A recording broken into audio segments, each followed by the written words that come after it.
Welcome back to another episode of the Adversity Advantage.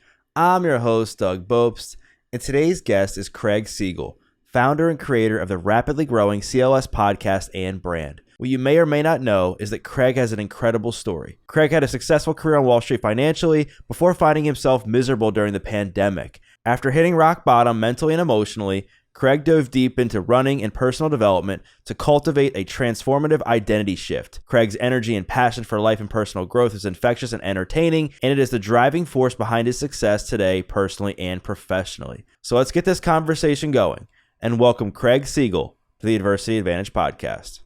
Craig Siegel, welcome to the podcast. Thank you so much for having me, brother. And like we were saying before we hit record, you and I only recently connected, but it's that rare connection, very intimate. Like, I feel like I've known you forever. I'm excited for today. Let's rock. Let's rock and roll. You know, what's interesting is that, like, there's been a lot of people that have kind of, like, behind the scenes told us to connect.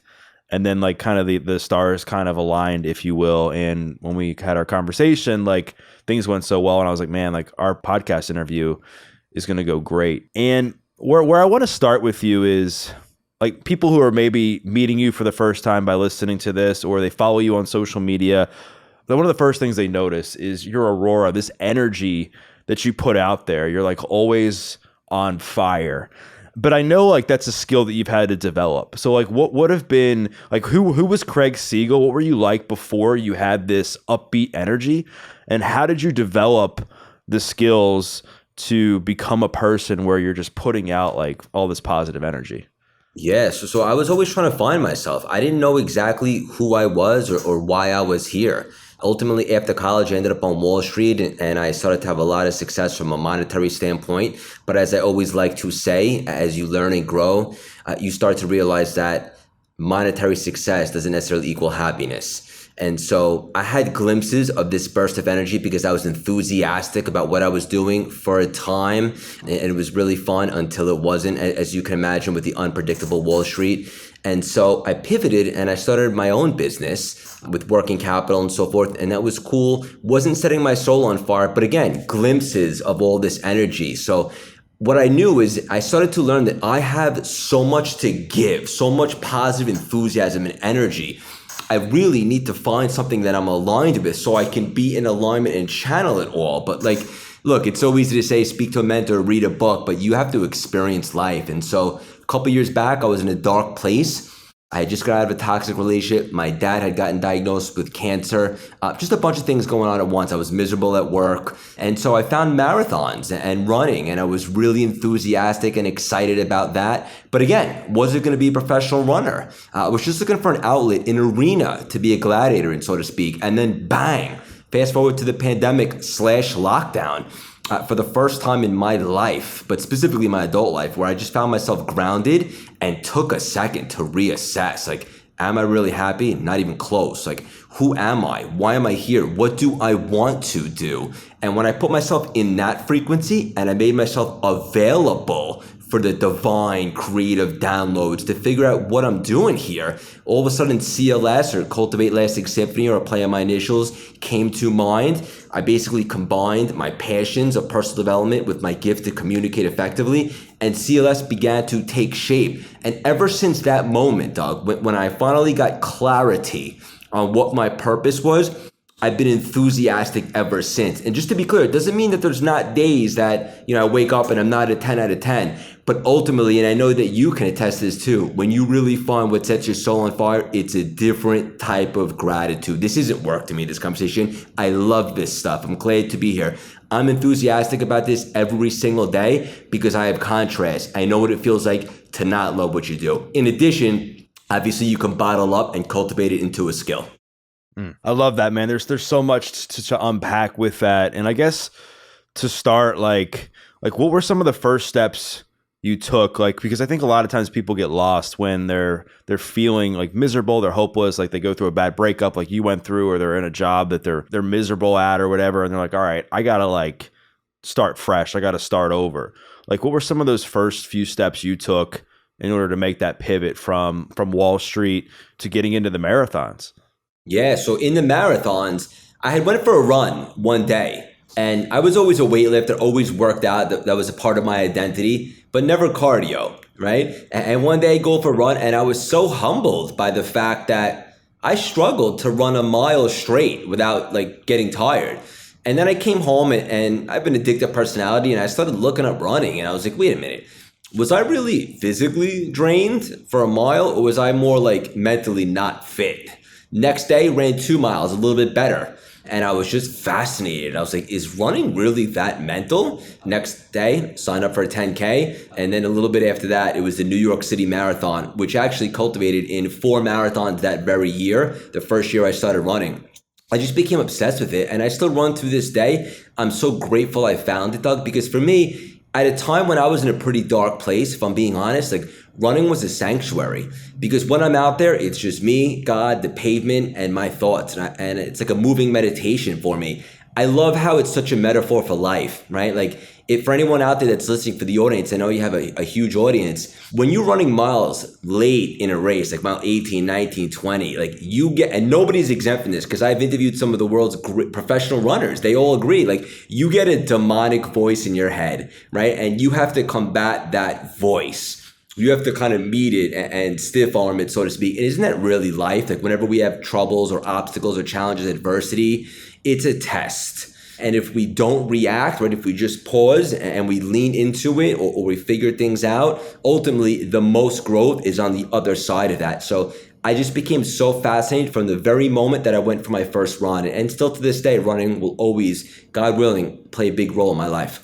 That's amazing, man. And I think there's a lot of people that can relate to your story where they want to try something new and embrace it, and they go out for the first time and do the thing, whether it's running, whether it's like playing the piano, whether it's rock climbing, whatever, and they find themselves in a place where they're humbled and they're like, wow, like that's a lot harder than I thought it was. And I need to either get better at it, or I need to learn how to like master some skills to work on that craft. I think as we both know, like a lot of people stop there though. They would have run that first mile or run that first 10 minutes or whatever, and they would have been like, man, I'm out of shape. Like, I can't do this. Like, it's too hard. I'm just going to quit because that's the easy road. And I know back then in your journey, while you had some level of personal development experience, like you aren't where you're at now as far as your energy and your self-confidence. Like, how did you motivate yourself and kind of talk to yourself during those initial stages of running to not let yourself get in a place where you're feeling hopeless in that pursuit? You know, I never really been asked that. So as a result, I've definitely never given this answer, but I'm a Taurus, brother. I'm stubborn to a fault. And when I started struggling with my first couple runs, I didn't subscribe to the fact that I couldn't run. I'm a pretty athletic, in shape cat, although maybe not cardio, but I understood, like just like most things, it's a skill set to be developed. And although I may not be great at it today, I'm hungry enough and resourceful enough to figure out if I can get a little bit better at this beautiful, pure sport. I literally started like Googling and researching running and techniques and so forth. And I just pounded the pavement and I got after it and I started to see progress. And isn't that one of the most beautiful things in life, when you work towards something and you begin to experience growth, and then it becomes contagious. And I just loved it ever since. So we're going to get deep, man. And I love the comparison of how you compare like running a marathon to life, because that's just it, right? Like life is this race, and there's going to be certain miles in that race where you're maybe a little slower, a little more fatigued, not feeling so good. Just like in life, there's going to be years or months where you're not feeling your best and you're more fatigued and that sort of thing. But going from like running a mile to running a marathon is like no easy feat. And I'm sure there was a few moments where you felt confident that you were like, you know what, like I'm going to do this. I can do this. Like looking back at your like running journey, Craig, like after you get the first few miles under your belt, maybe you run like a few long distance runs. What was that moment in time where you felt like you had the self-confidence to know you were going to complete that first marathon? You know what it was, brother? You never really know if you could complete a marathon if you've never run one. The reason being is because you never run 26.2 miles in training. They say never go past 20, right? So there's a level of uncertainty between mile 20 and 26.2. But I was just at a point in my life where I was sick and tired of being sick and tired. And I was looking for something to give all this energy and enthusiasm to. And it's interesting because you attested to it early in the conversation, like, where did that come from? I didn't know where I wanted to allocate it, but running seemed like a really, really good idea at the time. And so I allocated all this passion towards it. And I said to myself, I can't guarantee that I'm going to finish this thing, but I can guarantee that I'm going to give it everything I got. And I can live with that because up until that point in my life, I wasn't happy or fulfilled with my current legacy. I felt like I could have done more. I felt like I was here for a big reason, a big calling. And I was unsure of exactly what that was. It felt like maybe it was Wall Street for a little bit, and then I realized it definitely wasn't. And so running was kind of that bridge from like lost in the wilderness to ultimately CLS and finding my alignment and what I'm supposed to be doing in life. And running was that bridge in between. And you asked me how I had the self-confidence to know I'd conquer it. I just had the self-confidence to know that I was going to give it everything I got, and that intention I tied to my confidence. And at the time, that was something I could live with. Yeah.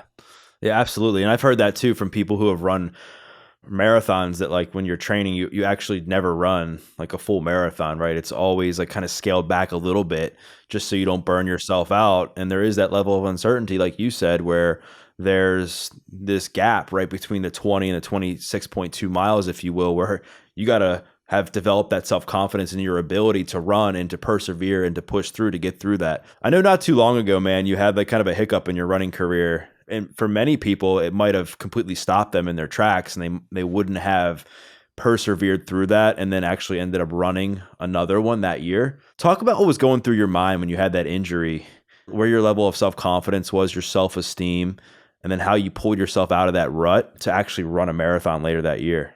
Yeah, so just to give some context, I was at a big speaking engagement with Dave Meltzer and some other people, and I got injured playing football on the beach with the boys. Never a good idea. I came home and it was misdiagnosed as a sprained ligament. I went with my intuition and I facilitated an MRI. And as it turns out, completely unforeseen, there was a tumor in my foot. It shook me up. I didn't see that coming.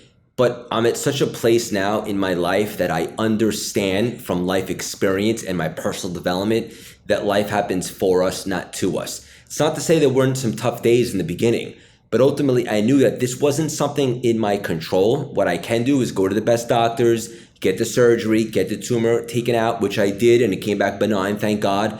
But ultimately, you can never connect the dots looking forward. But I understood, based upon where I'm at right now, is that there wasn't a coincidence. The tumor was in my foot for a reason. Maybe I needed to slow down in life. Maybe I needed a warning sign, or maybe just I need to become a better person. Whatever the case may be, I rolled with it. I leaned into it. I didn't complain. I was on crutches. And although I couldn't run the Chicago Marathon because I literally still had stitches in my foot, it started to creep up. And again, not a coincidence that the New York City Marathon might be possible because it was 3 weeks after Chicago. And so going into this one, I decided I'm not running this marathon for me. Like, oh, how fast can I run? I was going to run this to inspire my dad, who's battling cancer, and also raise money for American Cancer Society and do it for a much bigger cause. And even though I didn't have that physical training, at the time, I started diving really deep into this quantum stuff and this energy stuff. And we can absolutely dive into that stuff if you'd like. And I just felt oneness. I felt no distractions. I felt like I was able to block out the interference, and I just felt good. I was in like another dimension, so to speak. And so I had an opportunity to get to the start line for the New York City Marathon without any physical training. The stitches were kind of healing. And ultimately, make a long story short, I ended up running the fastest I ever ran in my life. I ran a 3:39 marathon in New York City, which is a challenging course with the hills. More importantly, I inspired my dad, who's still battling cancer. I raised money for American Cancer Society. And that whole journey was such a learning experience because although the journey ended from tumor diagnosis to crossing the finish line, a real journey just began. And that's like all this quantum stuff and the energy and understanding you have to be a match for the abundance out there and just being in a higher frequency and vibrating on another level. And also, most importantly, I think I really learned during that experience to lose the ego and work within it and do things for a bigger reason. And I've been in the quantum ever since. And I believe that whole situation was a pivotal moment in my life, and I wouldn't change a thing. I love it, man. I love any time somebody takes a situation where they were down and out and the odds were stacked against them, and they're able to just kind of have this innate level of grit, resilience, and perseverance to kind of not just muscle through it, but also use that experience to shape them into who they are today. And like, congrats to you for taking that situation and literally like running away with it, if you will. I mean, no pun intended, right? As far as like the law of attraction, quantum, I've spent some time on here talking about it, and there's a lot of information out there as far as the law of attraction. To me, like, I do believe in the law of attraction. I think what I think is BS about the law of attraction is when people will say, all right, I'm just going to think about, like, let's just use money as an easy example. I'm going to think about making $100,000 a year, and I'm going to sit on my couch and then write about it, and then it's just going to come to me. Like, to me, I feel like you have to take some action. You got to put yourself out there along with like thinking this sort of way. Like, what are your thoughts on that? I mean, what are the last 6 letters of attraction? Action, right? Like, you actually have to facilitate the law of Goya, which is get off your ass. And it's funny because The Secret probably like made the law of attraction like mainstream in pop culture. And I've interviewed some of them and become good friends with John Assaraf. And listen, it's a great film and book, and it's really helped me, but it's incomplete because just like you just said, you nailed it. You actually have to take action. The law of attraction is very powerful because it enables you to have a target. You can't hit a target that you can't see. So it's very important in life to be intentional, right? Because if you have an idea, all of a sudden something becomes a possibility.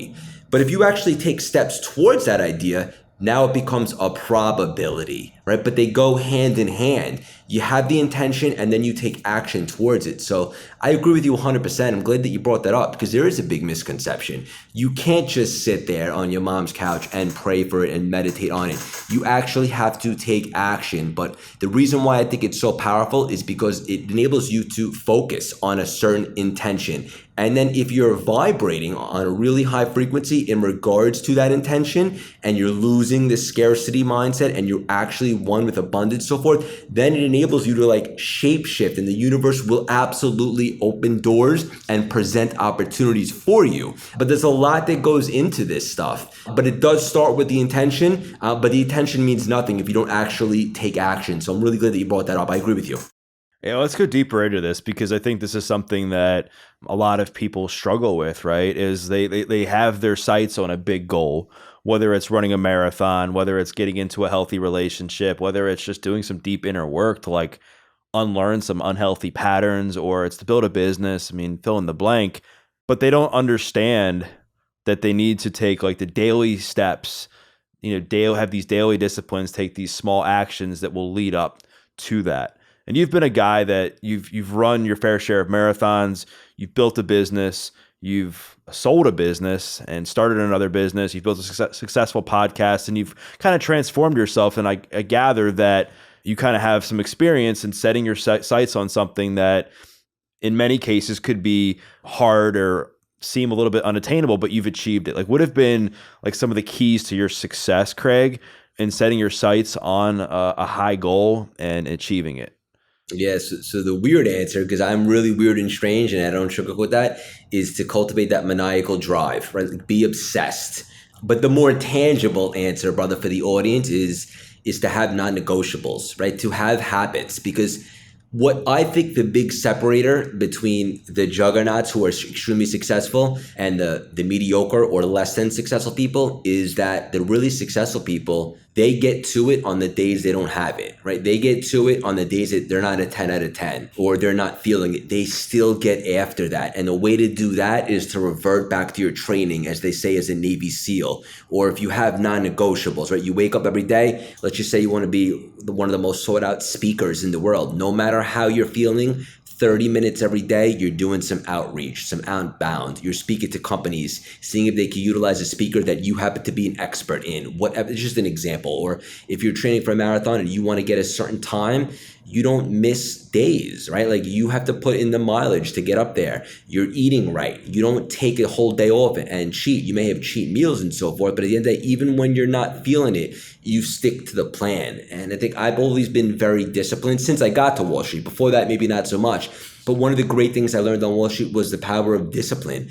And I think it's huge Because if you're married to like a process, right? And I always say like marry the process, divorce the outcome. But if you have a process and you stick to that, no matter how you're feeling, because we won't always be flying every single day. But if you revert back to your training, the non-negotiables, the daily goals, the small wins, you can stay on track. And for me, that's always been really, really useful. Yeah, amen to that, man. It's having those non-negotiables. And I like to say, like, sometimes you got to play hurt, man. Like, there's some times where the best player on the team, you see him go out, they get off the bench, he needs to hit that game-winning shot, even though he's like hobbling a little bit. You got to have that drive. The same thing goes with life, man. Say you're emotionally hobbling, you're mentally hobbling. You didn't sleep well, but you just know that you still have to get outside and take that walk. You still have to take that run. You still have to show up for work, like whatever the case may be. And then that trains your mind to know that just because you're not feeling 100% doesn't mean that you can't give it 100% for that day, right? And I think it's so important. One of the things that I think is also really important for setting and achieving goals is having like a healthy relationship with yourself and having a high level of self-worth and caring about yourself in that kind of way. And I know for you, you talked about like, you know, at the beginning of the pandemic, you were kind of at a low point in your life. You had just gotten out of a toxic relationship. You were leaving a job that you were kind of miserable in. You had kind of, I guess, had this realization that life wasn't what you thought it was going to be. What were some of the like unhealthy things about Craig, like the things that brought you down, that would have been some of the things that you've really had to work on with regards to that have really like helped you become who you are today? That's a really powerful question. Let's dissect that. I would say, first and foremost, the quality of my thoughts. I would have negative thoughts or disempowering thoughts, and I wasn't mentally fit enough, or maybe I didn't choose to be, and I take ownership for that, to realize that those disempowering thoughts, Doug, were creating disempowering beliefs, right? Lack of self-worth, lack of identity or unworthiness. And then those new beliefs created lackluster habits and behaviors. And ultimately, this was a cycle. It was a loop. And that led to mediocre results at best. And that's me sugarcoating it. So just allowing my thoughts to really consume and take up real estate inside my head that were not productive at all.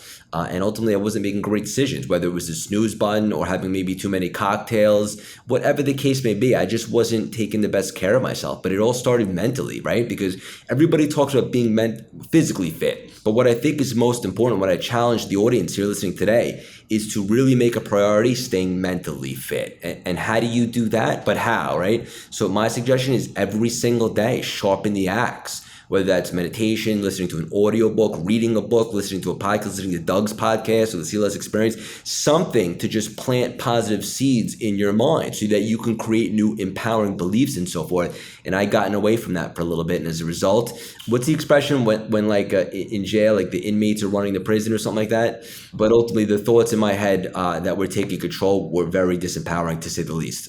Yeah, man. I mean, your thoughts control your words control your actions, and your actions develop your character, and your character develops like into your legacy, right? And it all starts with like how you think, how you talk to yourself, like and how you behave on a certain like and how you behave like throughout the day that's going to develop into like who you are as a person. Let's dive into like the negative thoughts, because I know this is something that you talk a lot about, is the ability to change the way you believe about yourself, to change the way you talk to yourself.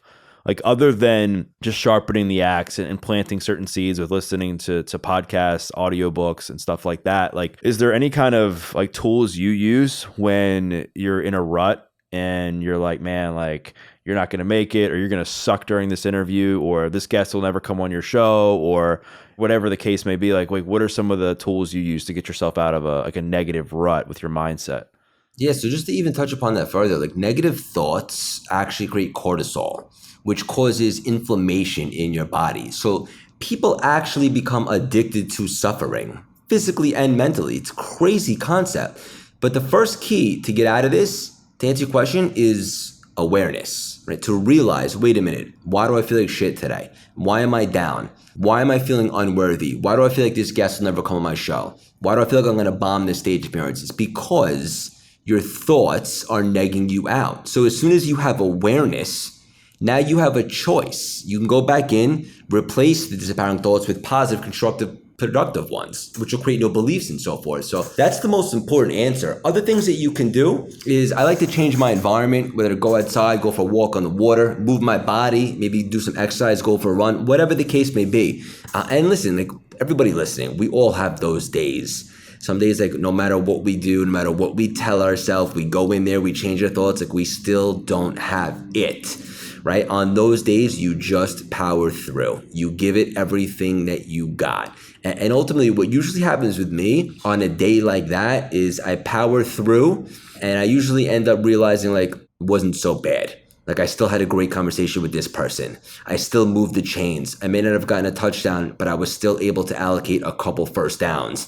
And the very next day is a brand new day. You have an opportunity to kind of reinvent your identity for the day, so to speak. And ultimately, you got to push through, whether it means moving your body, exercise, mentally fit, whatever the case may be. Obviously, there's mantras, right? Or declarations to get yourself geeked up. But look, we all have those days. And I want to be real with your audience. Like everybody has those days, right? Nobody's exempt from that. The world's best in anything that they do. So it's good to have accountability partners, people that'll pump you up, that'll get you jazzed, hit you with a little bit of different perspective. But ultimately, it comes down to awareness. The fact that negative thoughts actually create cortisol, which causes inflammation and a completely negative state of mind and mood.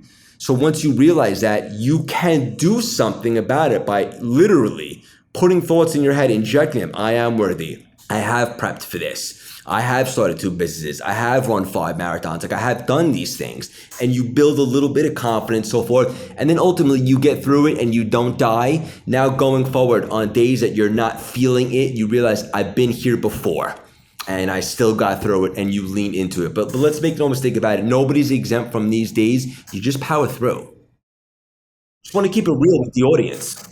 Yeah, nobody's exempt, right? Like you brought up a really good point in that, every day you're not going to score a touchdown, but you at least got a first down. Like every day you're not going to, hit a home run, you just hit a single, right? Or, I was watching, I forget, I think Kareem Abdul-Jabbar was on like some talk show, and he was like, I'm still the leading scorer ever in the history of the NBA, and I've only made 1 3-point shot. He's only made 1 3-pointer in his entire career, and he's a leading scorer in the NBA ever. And I was like, dang, that's crazy. And you think about in life, man, we're always like trying to hit the half court shot. We're always trying to shoot from 3/4 and make it. We're always trying to, make the 3 and make these shots that are so far out, instead of being like, man, like just take layups, take the layup, get the small wins every single day, and they add up. And we just don't realize how much these small wins add up and I think the reason they add up is like days like you just talked about, where it's like the days where you're feeling like crap and your energy is like a 3 out of 10. Like most people will just quit and just throw in the towel. And it's like, oh, like I don't feel good that day, so I might as well not even try. And then they miss the opportunity to get a few layups, to get a few singles, to gain a few yards on the field, right? And I think it's the people who are successful acknowledge that, like you said, like not every day is going to be great. But every day that they don't feel great, they at least still give it their all. And you see that like in the gym. I mean, I've been a trainer for over 11 years, and people are like, I just don't like working out. I was like, I don't like working out all the time either. Like after I get done with you, like I have plans to go for a run. The last thing I want to do at 6 p.m. on a Monday after I've worked all day and lifted this morning is go for a run. I really don't want to go, but I have to. And I know when I'm done, I will feel so much better. So I'm so glad that we're touching on this, because it's so important for people to hear this.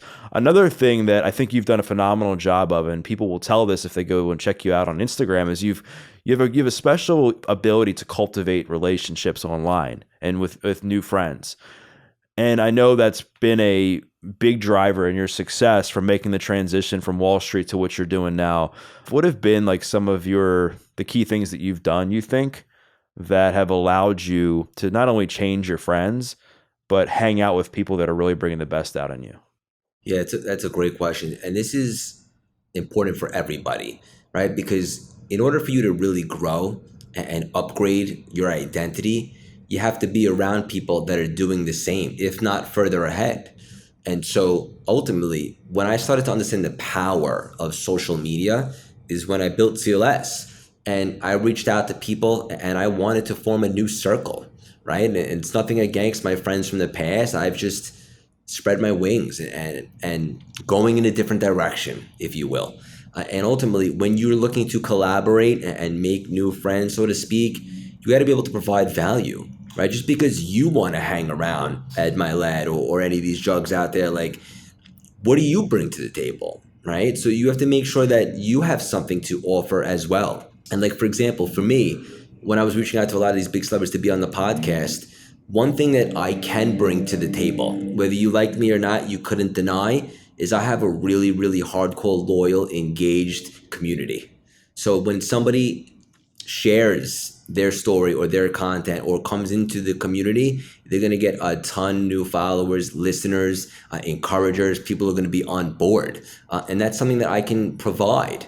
And then ultimately, when you have these big interviews with a lot of people, because you will get an opportunity, you know that better than anybody. As long as you reach out, somebody will say yes, you will get an opportunity. You have to deliver, right? Like, so let's just use the podcast for a contrast. Like, if you have an interview with a really big celebrity or someone that's a little bit further ahead and you want to cultivate a relationship with them, not just the one and done, but you want them to share about it, possibly become friends, you got to do a great job, right? Build rapport, show them that you put in the effort, you did some homework, you found out something about them that's not just on Wikipedia. They appreciate that stuff. So ultimately, the power of social media is literally second to none, and it's not going anywhere, whether you like it or not. So make sure that you're able to provide value, and don't be shy. Like, reach out. What's the worst that could happen? As I always like to say, a closed mouth doesn't get fed. You can't lose what you don't have.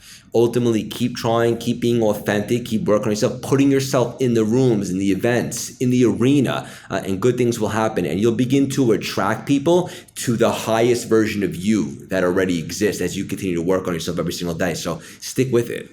Absolutely. I mean, I think when you're trying to build relationships with people that are a little further along, or people that maybe you're a little bit intimidated by, I mean, I echo exactly what you just said, but I also have learned just to be yourself. Like, I remember at first, when I would get connected to certain people that I thought were more important than me, I like almost like puffed my chest out a little bit and tried too hard. And you try to be somebody you're not. And I think people pick up on that. And the more that you can just be yourself and be human, because everybody's human at the end of the day, right? I just think things flow a lot smoother, and you end up developing a better relationship, in my experience.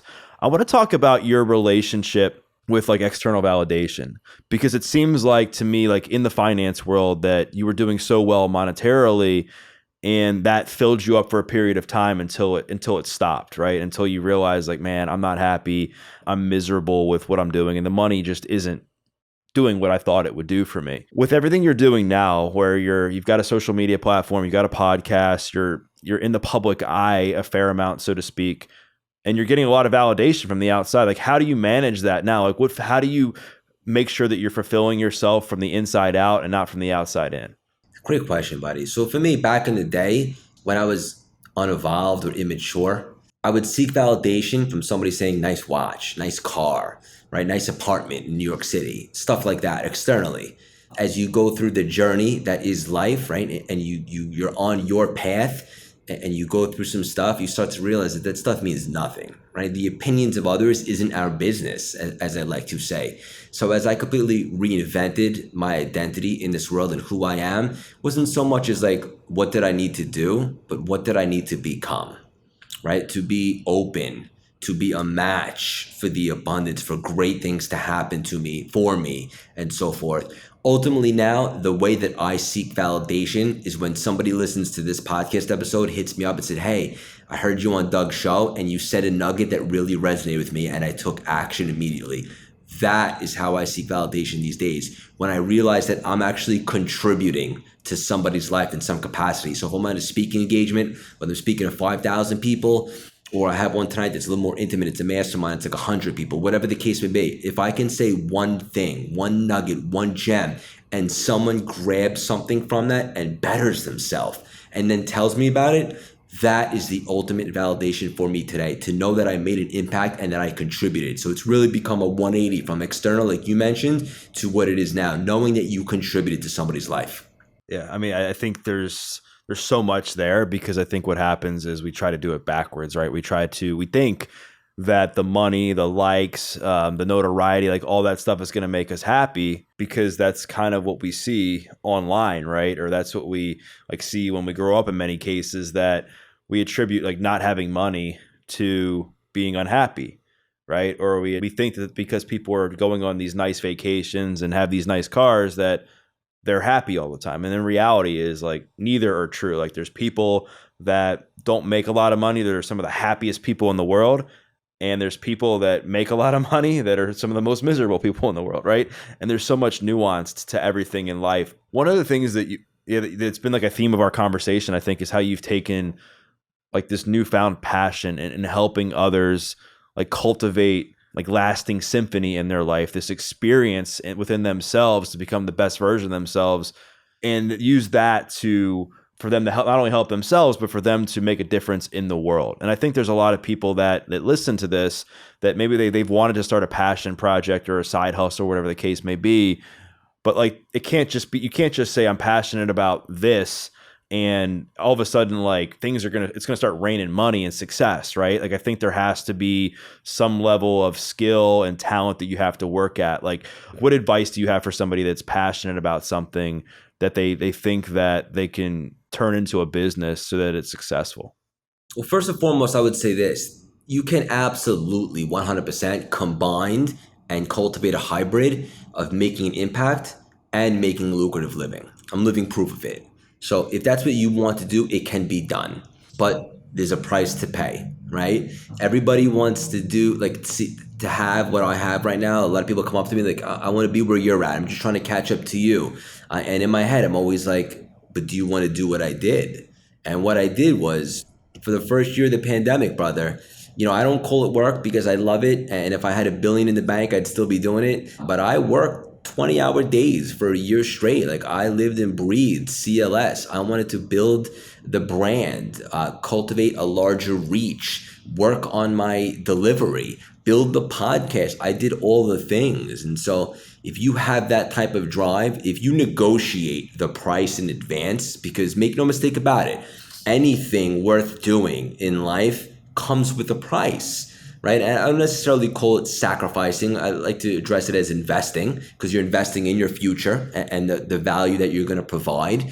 But ultimately, you got to be down for the cause, right? Like I always like to say, burn the ships, but I'm also empathetic. Not everybody can quit their job and start something full time tomorrow.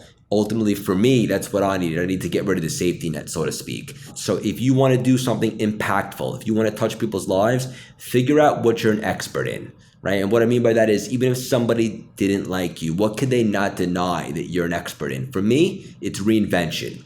I had one life for 12 years. I pivoted and I exploded CLS. And even if you didn't like me, you can't deny that. So now when I'm getting booked for stages, this, that, and the other thing, typically they want me to speak on reinventing your identity. Obviously, accountability, culture, goal setting, and all that stuff too. But that's what I'm an expert in right now. And ultimately, everybody is an expert in something. It comes down to identifying what that is and then figuring out a way to deliver it where you can obviously monetize it and make most of an impact. What I've gathered in terms of data over the last couple of years is adding value gets you rich. If you can add a ton of value and hustle, opportunities will present themselves and you will absolutely figure out ways to monetize. I'm not so concerned with the how. What I think should be focused on is the why. Why are you doing this? What is your purpose? What makes you an expert? And you'll be able to figure it out 100%. You talk about the importance of identity and like reinventing that. Like, let's just say like, I don't know, like 10, 12 years ago or whatever. No, let's just say like 3 years ago, you're looking at yourself in the mirror and you're like towards the tail end of your career on Wall Street. Like, who did you see Craig Siegel as then? And then like when you look at yourself in the mirror before you go to bed tonight, like who do you see Craig Siegel as to now? This is some deep stuff. This is gripping. When I looked in the mirror a couple of years back before CLS, I was unsatisfied. I was unfulfilled. I felt like I was underachieving. Like I was almost disrespecting the creator because I was here for something bigger. And I got caught up in Wall Street and I really got caught up being miserable. And I felt stuck. And I don't like to say I was stuck because ultimately there's always a choice. And my choice was to not make the tough decision to become unstuck. And so I did a eulogy exercise. I literally just posted on Instagram maybe 2 days ago. Like, if this was it, right? And this is some deep stuff, but it's a good perspective. If this was it for you and people were gathering around your funeral, what would they say about your legacy? What kind of impact, contribution did you make to this world? And although I had some good friends and family and so forth, I didn't feel like I really contributed to the world, straight up.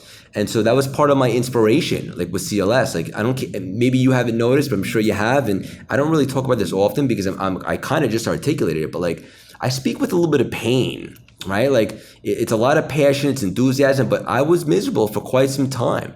And so when I really found CLS, my whole core message is to let people know they have a choice. As soon as you decide to reinvent yourself, you can. And you can live a much more fulfilling life. I've lived more in the last year and a half than I did the previous 35-year combined. Facts. And so ultimately, you have to be ready for that. You have to be available and you have to become a match. And I think that going into CLS, I said to myself this: I don't know 100% how this is going to play out, because similar to running a marathon, my first one, having never gotten past 20-mile mark, how can you be so confident, right? If you never crushed a speaking engagement before, how could you absolutely know for certain you're going to crush it? But ultimately, I knew this. I knew I was willing to give it everything I got. And if I stumbled, I'm resourceful and determined enough to figure out what didn't work and revamp it and apply it to make it more successful.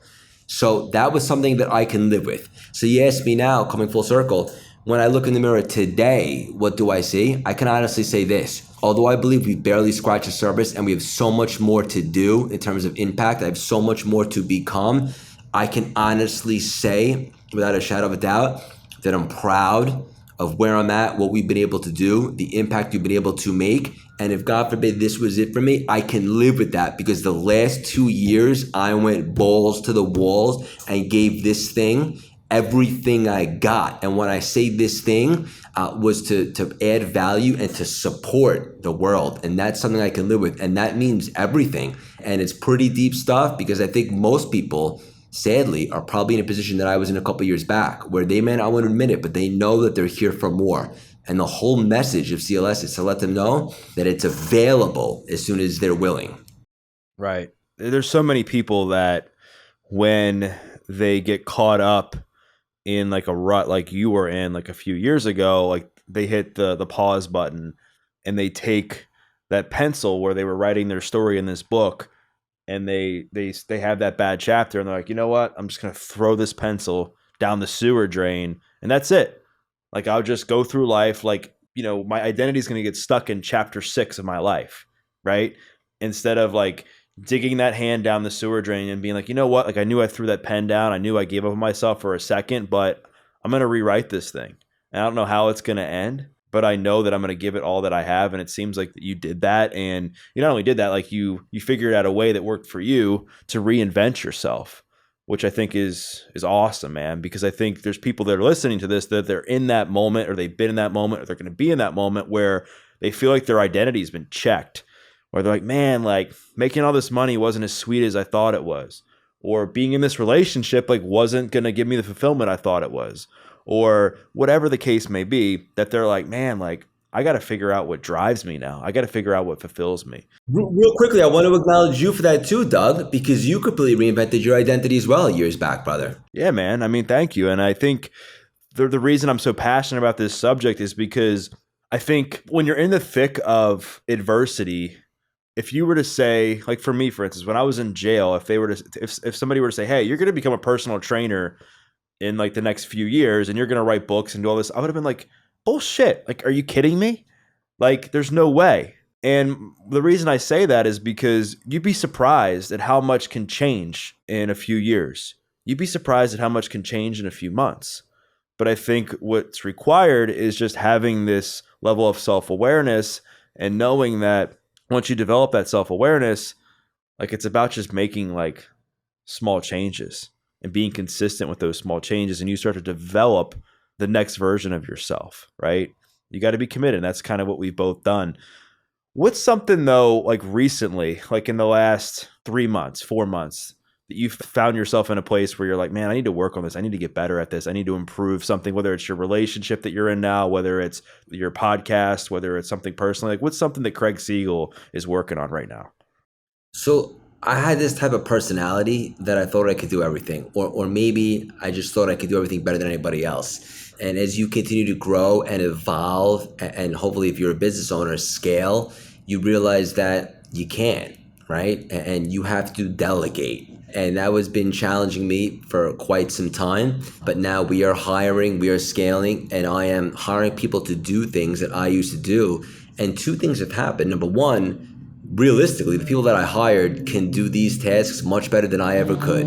And number two, it's freeing up time that I was spending and energy that I was allocating on this. And now I can stay in my zone of genius, so to speak, which is podcasting, speaking engagements, the membership, the community, doing stuff like that, which I think is what's most valuable to the world based upon my contribution. And so, for a while, I wouldn't budge, but I finally surrendered to the process. And now we're delegating, we're hiring, we're growing, we're scaling. And it's actually empowering knowing that you have people on your team that you can rely upon to do what their role is, so to speak. And it brings the whole team together, so to speak. So it's probably not the answer you were thinking, but delegation has been something that has been a challenge for me for quite some time, but I have surrendered to the process and it's been extremely empowering. Yeah.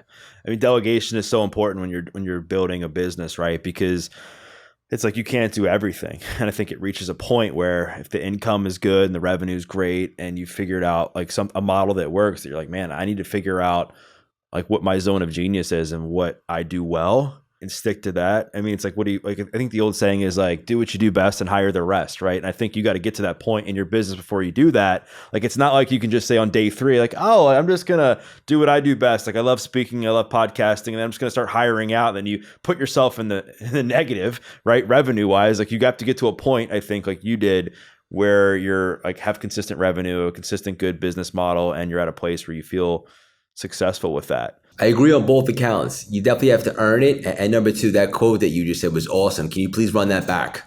Yeah, it was do what you do best and hire the rest. It's not mine. I heard it like years ago, but bang.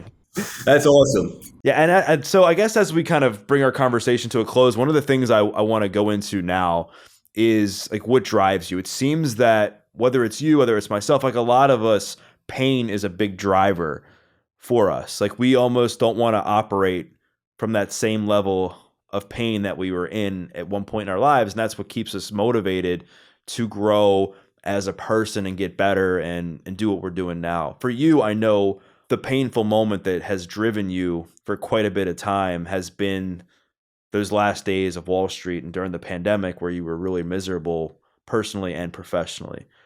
Like what's driving you now? Like what's driving Craig Siegel to continue to push, persevere, despite all the monetary success that's come along with everything you've done?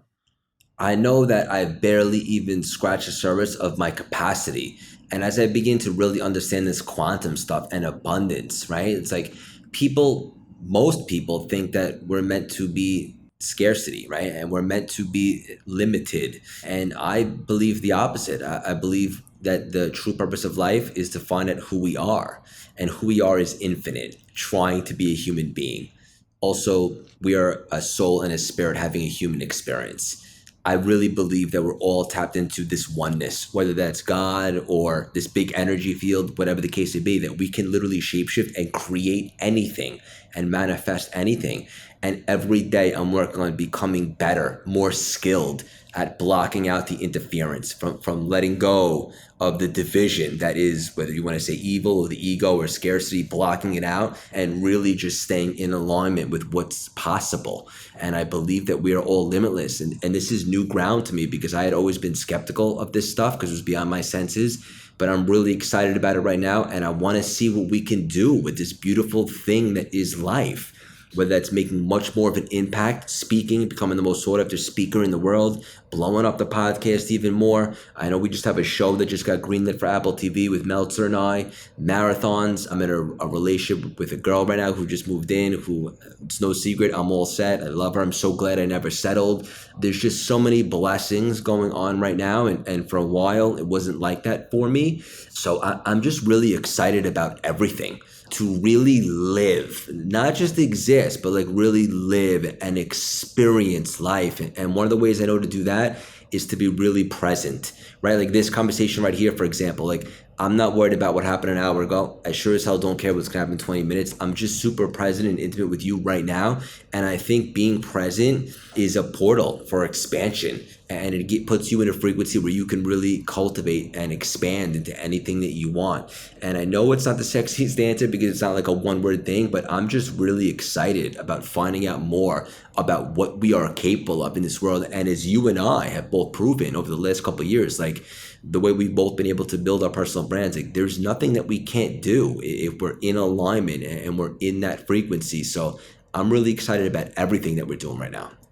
I love it, man. And I love that answer. And I think that's a driver for many people, right? It's just feeling that they've barely scratched the surface and understanding that they are just loving what they're doing and that they feel in total alignment. So they're like, you know what? I'm going to keep going. I'm going to keep pushing. This is what keeps me excited, is knowing that I'm in alignment with everything that I'm doing. We talked about, like, the last question I want to ask you has to do with something personally. We talked about, like, a few minutes ago, like something in your business that you're working on where you've learned to scale your business, and that has allowed you to essentially just work on what's working for you and doing what you do best and hiring the rest, like we talked about. But let's just say, like, you're having a conversation with the highest version of Craig, and you're asking the highest version of Craig, like, what's one thing personally that I need to do better at? Like, what do you think you would hear? It's such an interesting question, right? Because I don't want my moment of silence to reflect the fact that I have an ego that I think I do everything really great, because I know this, that I don't know what I don't know. And I'm still figuring things out. And for the first time, really, I'm asking for support, right? I'm reaching out to people. I'm picking people's brains that are a little further ahead, and I'm asking for experience in certain things. And it's been really liberating and empowering.